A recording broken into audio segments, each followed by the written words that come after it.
Hello students, मैं हूँ आपका अपना पुष्पा सर। आप देख रहे हैं इंग्लिश का प्रोफेसर। आज हम पढ़ने वाले हैं ग्रामर का बहुत ज़्यादा बेहतरीन, बहुत ज़्यादा प्यारा concept, figures of speech. Figures of speech आपको पूछा जाता है पोएम्स के अंदर, आपको पूछा जाता है प्रीसिएशंस के अंदर, आपको कभी कभी आइडेंटिफाई करने के लिए कहा जाता है, लैंग्वेज स्टडी में कभी कभार आ जाता है और पैसेजेस में कभी कभार आ जाता है। तो फिगर्स ऑफ स्पीच आपके ग्रामर का, आपके पोइट्री का, आपके एडवांस राइटिंग स्किल्स का एक बहुत ज़्यादा अहम हिस्सा है। और फिगर्स ऑफ स्पीच समझने के लिए आपको पहले पार्ट ऑफ स्पीच का भी ढंग का नॉलेज होना चाहिए। तो अगर आपने वो लेक्चर नहीं देखा तो आई हाईली सजेस्ट कि आप पुराने ग्रामर के लेक्चर्स भी देख लो और उसके बाद अपन शुरू करते हैं फिगर्स ऑफ स्पीच के साथ में। और अगर आपने देख रखा है तो चलिए एक बुक उठा लीजिए, एक पेन उठा लीजिए और चलिए, ये बहुत ज़्यादा प्यारा छोटा सा कुछ 20 मिनट का लेक्चर रहेगा, इसे अपन जल्दी से ख़त्म कर देते हैं, फिगर्स ऑफ स्पीच को पूरी तरह से क्लियर कर देते हैं। तो स्टार्ट करेंगे अपन भैया सबसे पहले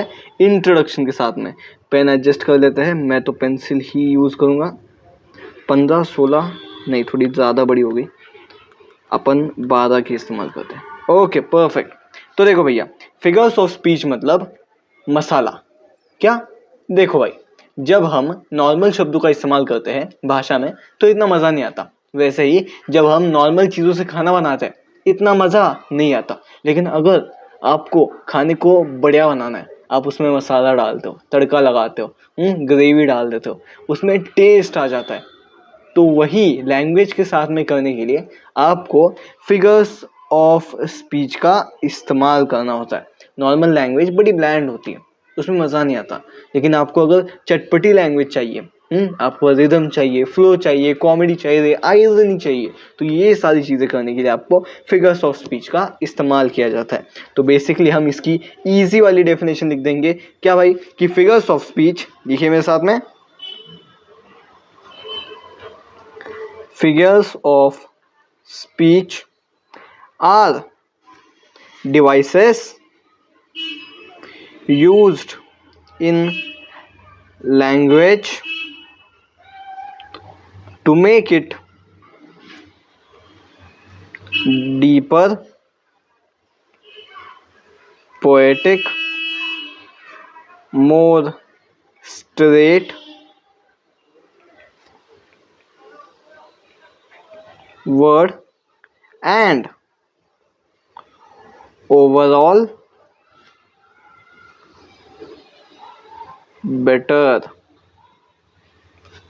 तो जब भी आपको लैंग्वेज में थोड़ा मसाला चाहिए, तड़का चाहिए, तो आप फिगर्स ऑफ स्पीच का इस्तेमाल कर देते हो। तो चलो भैया, कुछ अपन बहुत बेहतरीन फिगर्स ऑफ स्पीच को देखते हैं। सबसे पहले हमारा है सिमिली। क्या है भैया? सिमिली है। सिमिली शब्द को देखिए, सिमिली माने सिमिलर। क्या भाई? जूम करेंगे थोड़ा सा, इतनी ज़्यादा स्पेस है हमारे पास में। Similar, okay. तो सिमिली मतलब ऐसे दो चीज़ों को कंपेयर करना जिनके कैरेक्टरिस्टिक्स सेम है। छत्रपति शिवाजी महाराज दहाड़ते हैं, किसके जैसे दहाड़ते हैं? शेर की तरह दहाड़ते हैं। वो लड़की बहुत सुंदर है, किसके जैसे सुंदर है? किसी फूल की तरह सुंदर है। उसके शब्द बड़े प्यारे हैं, बड़े मीठे हैं, किसके जैसे मीठे हैं? चीनी की तरह मीठे हैं। वो बहुत ज़्यादा काम करता है, किसकी तरह काम करता है? एक मधुमक्खी की तरह काम करता है। तो भैया, सिमिली मतलब ऐसा figure of speech. Simile is a figure of speech which directly compares, क्या भैया? directly compares subjects based, M कहाँ से आ गया? on their similarities।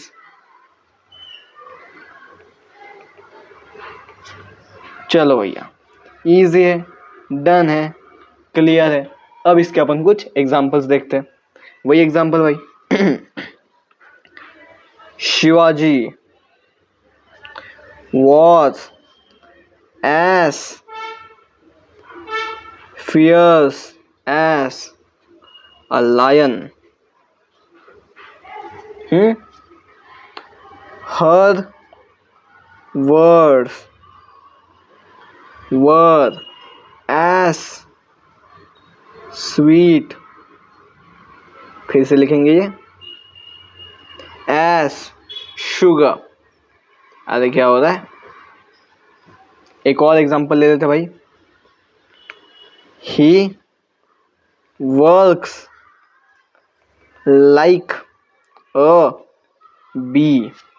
तो इन एग्जांपल्स को अब ढंग से देखते हैं। देखो, छत्रपति शिवाजी महाराज को मैंने एक लायन से कंपेयर कर दिया, दो चीज़ों को, सिमिलर चीज़ों को मैंने कंपेयर कर दिया। एक लड़की के शब्दों को मैंने चीनी से कंपेयर कर दिया, फिर से दो सिमिलर शब्दों को कंपेयर कर दिया। मैंने एक बंदे को एक मधुमक्खी से कंपेयर कर दिया। क्यों?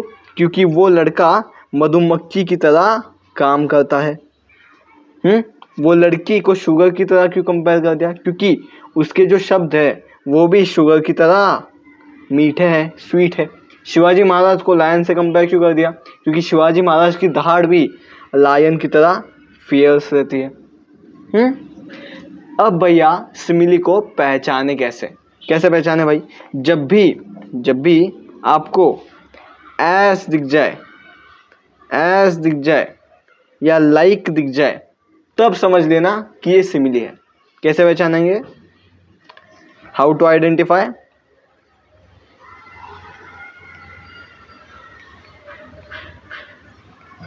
या तो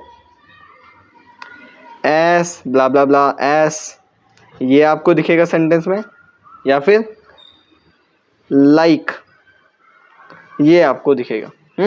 तो या तो लाइक रहेगा या तो एस रहेगा।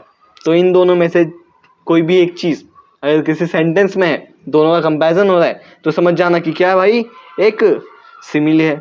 चलो आगे बढ़ते हैं भैया, आगे बढ़ते हैं मेटाफर की तरफ। मेटाफर सबसे ज़्यादा इम्पोर्टेंट, सबसे ज़्यादा ज़रूरी क्या माना जाता है? फिगर ऑफ स्पीच माना जाता है। क्यों? क्योंकि मेटाफर मतलब किसी चीज़ को, किसी चीज़ की उपमा दे देना, किसी चीज़ को, किसी चीज़ का टाइटल दे देना, पदवी दे देना। शिवाजी महाराज, उनको मैंने टाइटल दे दिया the king of Deccan. Deccan का शेर है। कौन है? छत्रपति शिवाजी महाराज। वैसे ही बैटमैन को मैंने किसका टाइटल दे दिया? बदले का टाइटल दे दिया, न्याय का टाइटल दे दिया। जिन लोग ने बैटमैन देखे वो समझ में आ जाएंगे उन्हें। बैटमैन जो होता है वो न्याय के लिए लड़ता है। इसलिए वो किसका मेटाफर है? जस्टिस का, वेंजनेंस का मेटाफर है। वैसे ही एक लड़की है, अगर वो बहुत सुंदर है तो हम उसको क्या कहते हैं कि भाई इसका चेहरा चांद जैसा है, चांद सा रोशन चेहरा, ऐसा हम कह देते हैं। वैसे ही बैटमैन को हम कह देते हैं कि ये बदले की निशानी है, ये न्याय की निशानी है, ये न्याय की मूर्ति है। तो जब भी हम किसी चीज़ को एक आइडेंटिटी देते हैं, एक टाइटल दे देते हैं, एक नाम दे देते हैं जिसका उससे कोई संबंध नहीं है, उसे हम मेटाफर कह देते हैं। क्लियर है? तो समझ जाओ भैया। इस पे सीधा एग्जाम्पल पे चलेंगे अपन लोग। मेटाफर, क्या मेटाफर दे देंगे भाई? मच्छर यार। चलो मेटाफर में सबसे पहले एग्जाम्पल आ जाएगा हमें, Shivaji is the lion of Deccan. Deccan में डबल सी आता है ना। Her face is a moon. Batman is the symbol of justice. ये भी ठीक है। उसके बाद क्या कह देंगे हम लोग? सुपरमैन पे लिख देते भाई, is the God of destruction. अब यहां पर देखो, छत्रपति शिवाजी महाराज का हाईलाइट का है, छत्रपति शिवाजी महाराज का लायन से कोई संबंध नहीं है, उसके चेहरे का चांद से कोई संबंध नहीं है। वैसे ही बैटमैन का जस्टिस से डायरेक्टली कोई संबंध नहीं है, वो कोई जस्टिस थोड़ी है। सुपरमैन का डिस्ट्रक्शन से कोई संबंध नहीं है, क्योंकि सुपरमैन डिस्ट्रक्शन नहीं है। लेकिन क्योंकि सुपरमैन डिस्ट्रक्शन में इन्वॉल्व है, इसलिए मैंने उसको गॉड ऑफ डिस्ट्रक्शन कह दिया। क्योंकि बैटमैन जस्टिस दिलाता है, जस्टिस है नहीं मगर जस्टिस दिलाता है, इसलिए मैंने उसको सिंबल ऑफ जस्टिस कह दिया। छत्रपति शिवाजी महाराज शेर नहीं है, शेर नहीं है, पर क्योंकि वो शेर की तरह दहाड़ते हैं, इसलिए मैंने उन्हें लायन ऑफ डेक्कन कह दिया। उसका चेहरा चांद नहीं है, उसका चेहरा चांद नहीं है, लेकिन चांद की तरह खूबसूरत है, इसलिए मैंने उसके चेहरे को चांद कह दिया। समझ में आ गया भाई? इजी है, क्लियर है। जब भी आप किसी चीज़ को कुछ कह देते हो, भले वो ना हो, तब हम उसको मेटाफर कह देते हैं। छत्रपति शिवाजी महाराज शेर नहीं है, फिर भी मैं उन्हें शेर कहूँगा। क्यों? क्योंकि वो शेर जैसे है। उसका चेहरा चांद नहीं है, फिर भी मैं कहूँगा क्यों? क्योंकि वो चांद जैसा सुंदर है। बैटमैन न्याय नहीं है, लेकिन फिर भी मैं उसे न्याय का देवता, न्याय का चिन्ह कह दूंगा। क्यों? क्योंकि वो न्याय दिलाता है। समझ गए? ये हो गया हमारा मेटाफर। बढ़ते आगे। एलिट्रेशन सबसे ज़्यादा इजी भाई, एलिट्रेशन सबसे ज़्यादा इजी। एलिट्रेशन की एकदम इजी डेफिनेशन मैं आपको देता हूँ। क्या? Repetition of sounds. जब भी साउंड रिपीट हो जाए, समझ जाना एलिट्रेशन है। चंदू के चाचा ने चंदू की चाची को चांदनी चौक में चांदी के चम्मच से चटकेदार चटनी चढ़ाई। कौन सा साउंड रिपीट हुआ? च च च च च च रिपीट हो गया। वैसे ही सी शेल बाय द सी शोर, कौन सा साउंड रिपीट होगा? एस वाला। वैसे ही कौन सा होता है? Peter Parker pan the pen and pen the patter and pattered the pan. अब कौन सा? प प प प प प। तो जब भी एक साउंड रिपीट हो, स स स स च च च च प प प प ट ट ट ट, जब भी एक साउंड का रिपीटेशन हो, उसे हम कह देंगे एलिट्रेशन। एग्जाम्पल लिख देंगे भैया। She sells sea shells by the sea shore. एक और लिखते थे भाई। Peter Parker patted the pan putting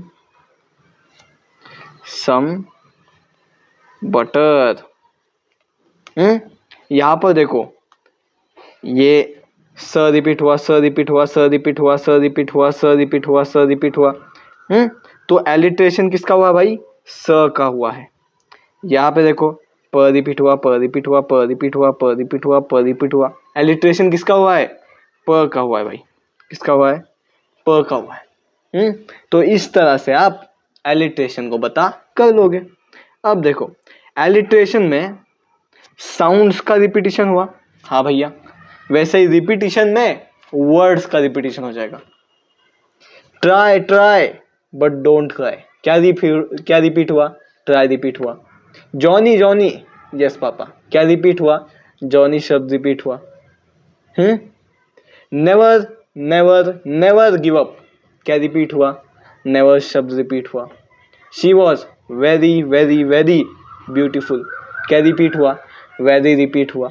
तो जब भी हमें किसी चीज़ के ऊपर बहुत ज़्यादा दबाव डालना होता है, बहुत ज़्यादा ताकत लगानी होती है, तब हम उस चीज़ को रिपीट करते हैं ना। अगर आपको कुछ चाहिए तो आप बार बार बोलोगे ना, बार बार उसकी बात करोगे। वैसे ही अगर आपको किसी इफ़ेक्ट को बहुत ज़्यादा एकदम ज़ोर से आपको सामने रखना है, तो हम उसे रिपीट करते हैं। He was a very very brilliant student, तो वेरी रिपीट कर दिया मैंने। She would never never do this to me, never repeat कर दिया मैंने। तो इस तरह से हम रिपीटिशन का यूज देखते हैं। रिपीटिशन माने एकदम इजी है, एकदम इजी डेफिनेशन, 2 शब्दों में डेफिनेशन दे रहा हूँ। Repeating words. भैया क्यों करते हैं ये? इससे एक पोएटिक इफेक्ट भी बनता है। आपने वो पोएम सुनी होगी, twinkle twinkle little stars. Twinkle twinkle से एक पोएटिक इफेक्ट बन गया। जॉनी जॉनी यस पापा, तो जॉनी जॉनी से एक पोएटिक इफेक्ट बन गया। तो इस तरह से रिपीटिशन होता है। तो एग्जांपल देता हूँ, वही एकदम simple example, twinkle twinkle little stars, फिर जॉनी जॉनी यस पापा। तो यहाँ पर कहा गया ट्विंकल ट्विंकल का रिपीटिशन हुआ, यहाँ पर जॉनी जॉनी का रिपीटिशन हुआ। समझ गए भाई? एलिट्रेशन में क्या हुआ था? एलिट्रेशन में शब्द रिपीट नहीं हुए थे, सिर्फ ये देखो ये देखो ये देखो ये देखो, सिर्फ लेटर रिपीट हुआ था, सिर्फ लेटर रिपीट हुआ था। यहाँ पर सीधा शब्द रिपीट हो गए। समझ गए? एलिट्रेशन आवाज रिपीट हुई, एलिट्रेशन आवाज, रेपिटिशन में रिपीट हो गई शब्द। समझ गए भाई? आगे बढ़ते हैं हम। ओनोमैटोपिया, ओनोमैटोपिया माने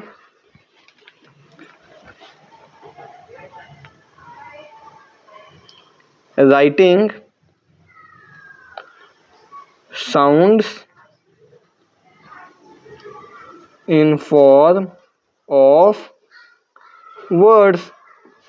जब भी आप आवाजों को लेटर्स में, शब्दों में लिखते हो, उसे ही ओनोमैटोपिया कहते हैं। जैसे कि कुत्ता कैसे भौंकता है, भौ भौ।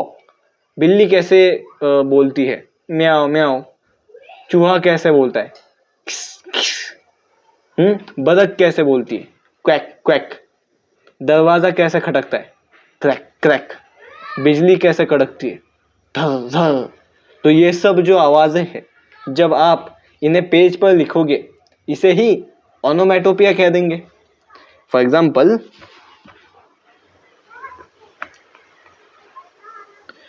The dog barks. बाक बाक, ये क्या है? ओनोमैटोपिया है। The cow is mooing. गाय सुनिए क्या करती है, moo. The cow is mooing. The dog barks. वैसे बिल्ली क्या करती है, म्याऊ करती है। Cat is meowing. म्याऊ तो ओ होता है ना, sorry sorry my bad. The duck goes quack quack quack.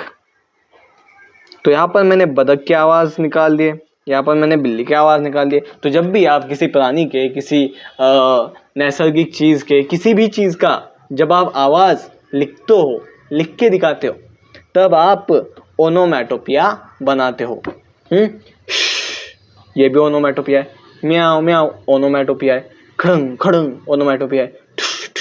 Onomatopoeia है। जो लोग कॉमिक्स पढ़ते हैं, कॉमिक्स में से धड़ूम धड़ाम थ्रिश ऐसे शब्द लिखे होते हैं, तो वो क्या है? वो सब भी ओनोमैटोपिया है। तो आपको यहाँ पर ये देखो, ये कुत्ते की आवाज़ दिख गई, ये बिल्ली की आवाज़ दिख गई, गाय की आवाज़ दिख गई, ये बिल्ली की आवाज़ दिख गई, ये बतख की आवाज़ दिख गई यहाँ पे।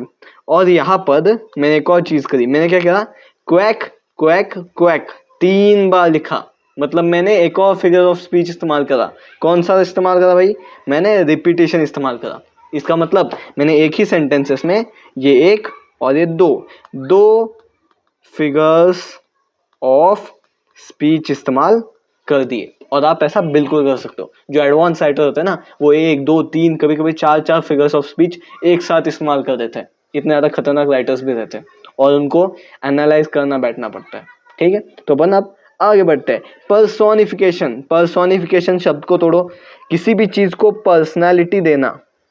किसी भी चीज़ को पर्सनैलिटी देना, पर्सोनैलिटी देना, यही होता है पर्सोनिफिकेशन।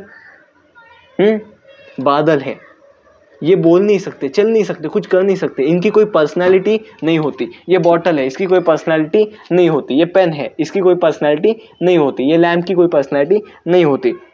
जो नॉन लिविंग थिंग्स है, उनकी कोई पर्सनैलिटी नहीं होती। वो जिंदा नहीं होते। लेकिन जब हम मज़े के लिए इफ़ेक्ट के लिए, है ना, सिनेमैटिक इफ़ेक्ट के लिए, बहुत ज़्यादा पावरफुल लिटरेरी डिवाइसेस का इस्तेमाल करने के लिए, जब हम इन नॉन लिविंग थिंग्स को लिविंग थिंग्स बना देते हैं, जब हम नॉन लिविंग थिंग्स को लिविंग थिंग्स बना देते हैं, उन्हें पर्सनैलिटी दे देते हैं, उसी को पर्सोनिफिकेशन कहा जाता है। वो दीवार देख रही थी, दीवार देख नहीं सकती, दीवारों के कान होते हैं, दीवारें हमारी बातें सुन रही थी, दीवारें बातें सुन नहीं सकती, लेकिन मुझे वो इफेक्ट देना है ना। बादल गरज रहे थे, बादल गरज नहीं सकते, लेकिन मुझे वो इफेक्ट देना है ना। बारिशें चल के आ रही थी, बारिशें चल के आ नहीं सकती, मुझे वो इफेक्ट देना है। हाँ, मेरे सारे विचार उड़ के चले गए, अब विचार उड़ के नहीं जा सकते, लेकिन मुझे वो इफेक्ट देना है। तो पर्सोनिफिकेशन की डेफिनेशन क्या हो जाएगी? When you give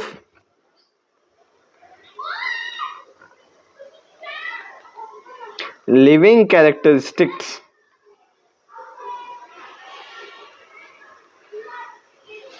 to non living things, you personify them। कुछ एग्जाम्पल बता दो भैया। बिल्कुल जी बता देंगे। The winds whispered in my ear। हवाएं मेरे कान में फुसफुसा रही थी। हवाएं आपके कान में फुसफुसा नहीं सकती, लेकिन मुझे वो इफेक्ट देना है, तो मैंने हवाओं को जिंदा कर दिया। हवाएं फुसफुसा रही है, ये मैंने इफेक्ट कर दिया, पर्सोनिफिकेशन कर दिया। The rain was walking towards us. चलो एक काम करते हैं, हम रेन की जगह स्टॉर्म कर देते हैं। अब आया ना बेटा इफेक्ट। वो तूफान हमारी तरफ चल के आ रहा था, अब तूफान चल के नहीं आ सकता, लेकिन मुझे इफेक्ट देना है। तो यहां पर देखो, मैंने विंड्स को विस्पर्ड का इफेक्ट दे दिया, स्टॉर्म को वॉकिंग का इफेक्ट कर दिया। स्टॉर्म्स चल नहीं सकती, विंड्स बोल नहीं सकती, फिर भी मैंने इनको इफेक्ट दे दिया, मैंने उनको एक पर्सनैलिटी दे दी। इसी को हम कहते हैं भैया पर्सोनिफिकेशन। समझ में आ गया? जब भी आप नॉन लिविंग थिंग्स को लिविंग थिंग्स जैसा बना दो, बॉटल चल रही है, हवाएं उड़ रही है, पेन उड़ रहा है, पेन बोल रहा है, माइक भाग रहा है, हवाएं आ रही है, हवाएं जा रही है।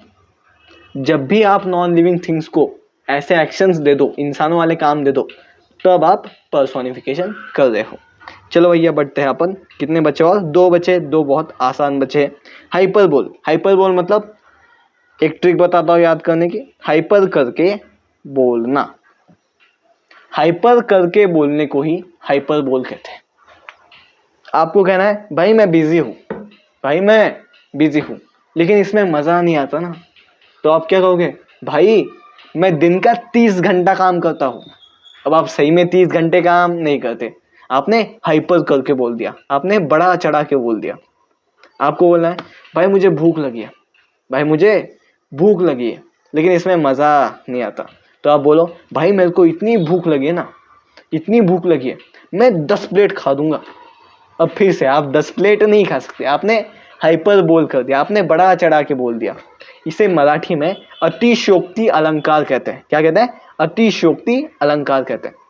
जब आप अति कर देते हो, लिमिट के बाहर कुछ भी बकना पेल देते हो, इसी को अपन कहते हैं hyperbole. For example, I am so hungry, I can eat an entire horse. भाई मैं इतना भूखा हूं, मैं घोड़ा खा लूंगा पूरा। I am working 30 hours a day. भाई मैं इतना बिजी हूं, मैं दिन का 30 घंटा काम कर रहा हूं। फिर से हमने क्या कर दिया? हमने हाइपरबोल कर दिया। I love you more than anyone else in the world. मैं पूरी दुनिया से ज्यादा तुम्हें प्यार करता हूं। फिर से तुमने क्या कर दिया? तुमने हाइपरबोल कर दिया। जब भी आप किसी चीज को बढ़ा चढ़ा के बोल दो इफेक्ट बढ़ाने के लिए, उसे हम कह देते हैं हाइपरबोल।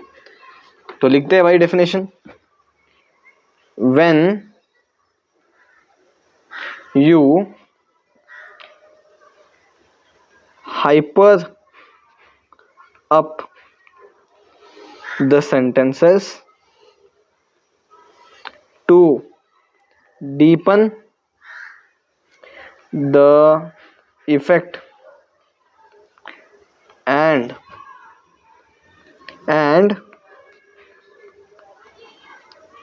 क्या कहते हैं इसको, add emphasis to its impact,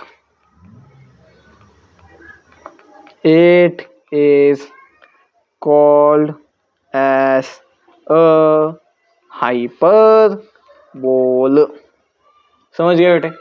कुछ नहीं, जब भी आप उल्टा सीधा बहुत ज्यादा बढ़ा चढ़ा के बोलते हो उसी को हाइपरबोल कहते हैं।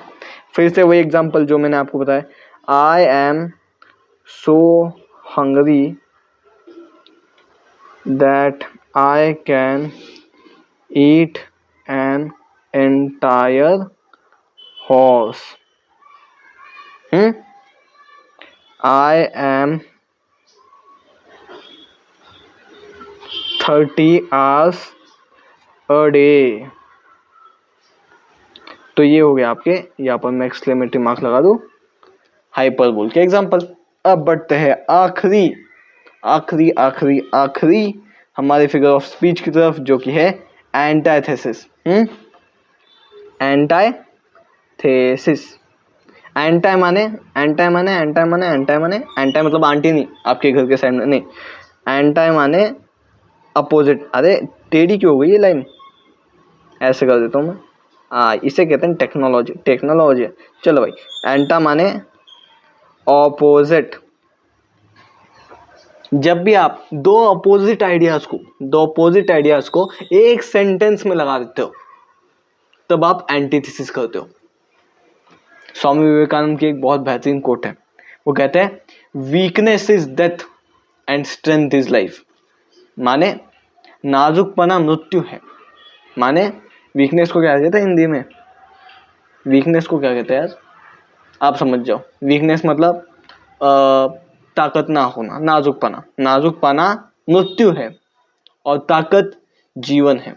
तो हमने क्या कर दिया, हमने जीवन और मृत्यु को, ताकत और नाजुकपने को, स्ट्रेंथ और वीकनेस को, लाइफ एंड डेथ को, अपोजिट चीजों को एक सेंटेंस में डाल दिया। Speech is silver but silence is golden. बोलना तो चांदी है मगर चुप्पी सोना है। बोलना अच्छी चीज है लेकिन चुप रहना बहुत बेहतरीन चीज है। तो बोलने को और चुप रहने को, अपोजिट चीजों को मैंने एक सेंटेंस में डाल दिया। समझ गए?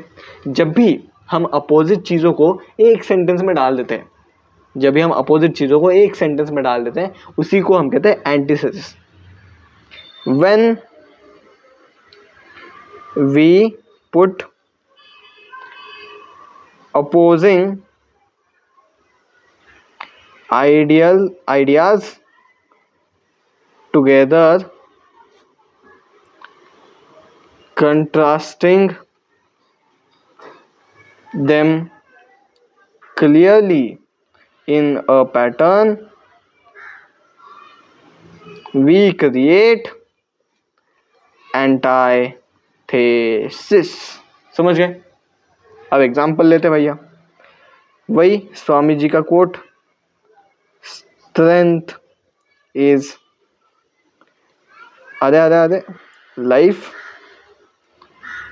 Weakness is death. एक और लेते भाई, वही वाला, speech is silver, silence is golden. तो यहां पर मैंने स्ट्रेंथ और वीकनेस को, लाइफ और डेथ को कंपेयर कर दिया, स्पीच और साइलेंस को, सिल्वर और गोल्डन को कंपेयर कर दिया। अब आपने ये जो 7-8 कितने 1 2 3 4 5 6 7 8, हाँ 8 जो मेन वाले फिगर्स ऑफ स्पीच सीखे हैं, इनके ऊपर मैं कुछ क्वेश्चंस लाया हूँ। ठीक है, 20 क्वेश्चंस है। इसमें से 10 मैं करूँगा, बाकी आपको होमवर्क। डन। 10 मैं करूँगा, बाकी आपको होमवर्क। आप चाहे तो कमेंट सेक्शन में इसके आंसर्स लिख सकते हैं। ठीक है भैया, जितने भी आज हमने फिगर्स ऑफ स्पीच सीखे हैं, ये सबसे ज़्यादा इम्पोर्टेंट फिगर्स ऑफ स्पीचेस हैं। भैया क्या इनके सिवाय फिगर्स ऑफ स्पीचेस होते ही नहीं? होते हैं, 40-50 होते हैं, लेकिन आपको ये 40-50-60 ये सब सीखने की ज़रूरत नहीं है। आपको ये मेन सीखने हैं और आगे जो पोएम्स में आपको आएंगे वो सीखने हैं। इसके अलावा कोई भी फिगर ऑफ स्पीच अगर आपके पोएम्स में आता है तो मैं उसी वक्त आपको वो समझा दूंगा। ये बस हम बेस बना रहे थे। तो चलो आओ भैया, हम इनके ऊपर कुछ क्वेश्चंस बनाते हैं। अब पहला सवाल देखिए आपके स्क्रीन के ऊपर। ठड़रंग। He fought like a lion. वो एक शेर की जैसे, वो लड़ा एक शेर की तरह, वो लड़ा एक शेर के जैसे। He fought like a lion. और जहां पर भी आपको लाइक दिखे, आपने क्या कह देना भैया कि ये एक सिमिली है। The stars danced in the sky. The stars danced in the sky. तारे स्काई में, आकाश में नाच रहे थे। तारे आकाश में नाच रहे थे। अब तारे सही में नाच नहीं सकते, तारे एक्चुअल में नाच नहीं सकते, नॉन लिविंग थिंग्स है। तारों को मैंने पर्सनैलिटी दे दी, नॉन लिविंग थिंग्स को मैंने लिविंग बना दिया, पर्सनैलिटी दे दी, पर्सोनिफिकेशन कर दिया। बहुत बेहतरीन, पर्सोनिफिकेशन कर दिया। She is as sweet as sugar. वो तो चीनी जैसी प्यारी है। एज स्वीट एज, जहां पर भी आपको एज दिख जाए, जहां पर भी आपको एज दिख जाए, आपने क्या समझना है कि ये एक सिमिली है। She is as sweet as sugar. क्या है भाई ये एक सिमिली है। आगे बढ़ते भाई। The wind whispered through the trees.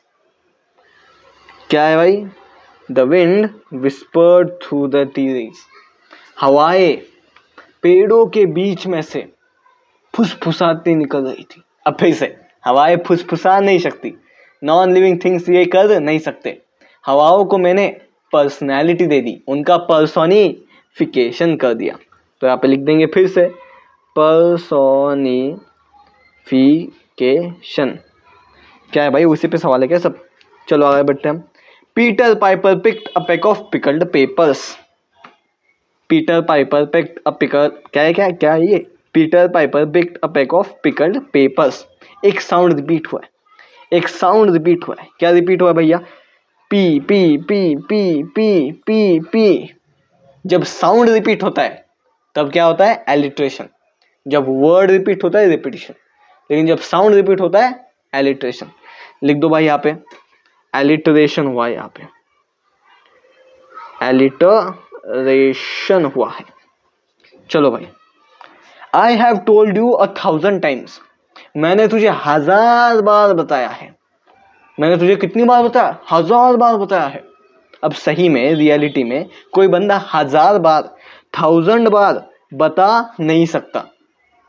तो मैंने क्या कर दिया? मैंने बड़ा चढ़ा के बोल दिया। हाँ, मैंने 2-3 बार बताया होगा, लेकिन मैंने बड़ा चढ़ा के क्या बोल दिया? मैंने तुझे 1000 बार समझाया, तो मैंने हाइपर कर दिया, मैंने हाइपर बोल कर दिया। बहुत बेहतरीन, हाइपर बोल कर दिया मैंने। डन है, इजी है, बढ़ते आगे। The bees बर्स्ड in the garden. The bees बर्स्ड in the garden. बीज गार्डन में क्या कर रही थी? बज कर रही थी, बज बज। बीज कैसे जाती है? बज। तो मैंने उनका आवाज निकाला। जब भी आप आवाज निकालते हैं पेपर में, जब भी आप आवाज को शब्दों में लिखते हैं, तो उसे क्या कहते हैं? ओनोमैटोपिया कहते हैं। बहुत बेहतरीन, ओनोमैटोपोइया। स्पेलिंग थोड़ी मुश्किल है इसकी, तो स्पेलिंग ठीक से देख लेना। अब फिर से वही एग्जांपल लगा, speech is silver, silence is golden. अब मैंने स्पीच को साइलेंस के साथ, सिल्वर को गोल्डन के साथ अपोजिट चीजों को एक साथ ले लिया, एंटी चीजों को एक साथ ले लिया, अपोजिट चीजों को एक साथ लाया, एंटी थेसिस कर दिया। वही सेम एग्जांपल है। अब work work work till you succeed, काम करो काम करो काम करो जब तक आप सक्सीड ना कर पाओ।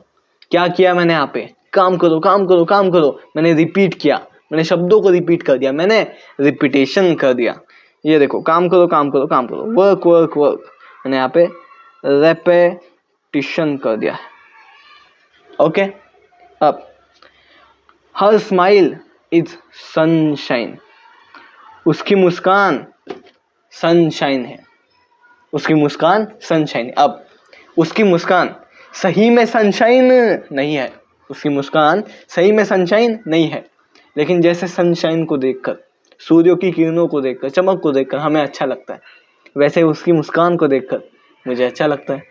तो मैंने उसकी मुस्कान को क्या कह दिया, सनशाइन कह दिया, भले ही एक्चुअल में वो नहीं है। एक चीज को दूसरे चीज का टाइटल दे दिया, मैंने उसको मेटाफर बना दिया। क्या बना दिया भैया, मेटाफर। गुड, टैबलेट गिर गया फिर से, तो बेटा बैठ जा ठीक से, ठीक है, डन है। ओके चलो, अब ये कुछ क्वेश्चंस और बचे हुए हैं, ये क्वेश्चंस आप करेंगे होमवर्क में। इसके आंसर्स ये देखो, ये आपके पास में है 11th और 12th क्वेश्चन, इसका स्क्रीनशॉट निकालो, जल्दी जल्दी निकालो भाई स्क्रीनशॉट।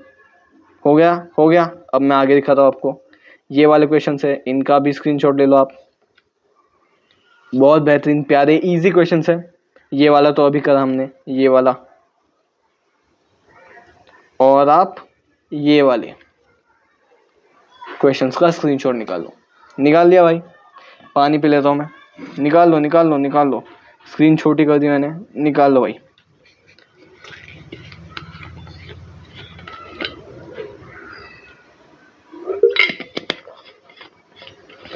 आपको इन 10 क्वेश्चंस को सॉल्व करना है, इनके आंसर्स कमेंट्स के अंदर बता देने हैं, ठीक है। इतना अगर आप करेंगे तो मज़ा आ जाएगा।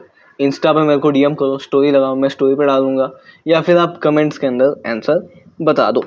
तो यही था आज का हमारा लेक्चर। अगर आपके कोई भी क्वेश्चंस है तो आप मुझे कमेंट्स के अंदर पूछ सकते हैं। आपको लेक्चर कैसा लगा कैसा नहीं लगा, ये सारी चीज़ें भी आप बता सकते हैं। ये लेक्चर मैंने रात को रिकॉर्ड करा है, क्योंकि सुबह मुझे कुछ काम था, तो लाइटिंग वगैरह थोड़ी सी ख़राब है, वीडियो की क्वालिटी थोड़ी ख़राब लग रही होगी, लेकिन ये फिर से नहीं होगा, मैं पूरी कोशिश करूँगा, क्योंकि रात को जब अपन रिकॉर्ड करते हैं वो लाइटिंग अच्छे से मैनेज नहीं हो पाती, ठीक है। तो अब थोड़ी सी ब्लरी और ख़राब वीडियो आ रही होगी, लेकिन फिर भी थोड़ा सा हैंडल कर देना आज के लेक्चर के लिए। बाकी मिलते हैं अपन अगले लेक्चर के अंदर। मेरी उम्मीद है आपको पूरा कंसेप्ट क्लियरली समझ में आ गया होगा, आप सारे क्वेश्चंस करेंगे, ये मेरी उम्मीद है। कमेंट्स के अंदर मुझे आंसर बताएंगे, ये भी मेरी उम्मीद है। और मेरी ये भी उम्मीद है कि आप ये चैनल के बारे में अपने जितने भी दोस्त हैं उन सभी को बताएंगे, उन सबके साथ शेयर करेंगे, क्योंकि हमें जल्द से जल्द 100 स्टूडेंट्स के टारगेट तक पहुंचना है। मिलकर पढ़ना है, मिलकर इंग्लिश को फोड़ कर रख देना है, इंजॉय करना है, और सिर्फ पढ़ने के लिए नहीं पढ़ना, बल्कि समझने के लिए और मज़े करने के लिए पढ़ना है, ठीक है। तो बस ये कैमरे की क्वालिटी थोड़ी सी एडजस्ट कर लेना, मुझे बोलना था, रात को थोड़ा सा लाइटिंग का पेन गिर गया, लाइटिंग का इशू रहता है। बाकी the class is finished, this is Pushpa sir signing off. मिलते हैं अगले लेक्चर के अंदर। Bye bye bye bye, good bye.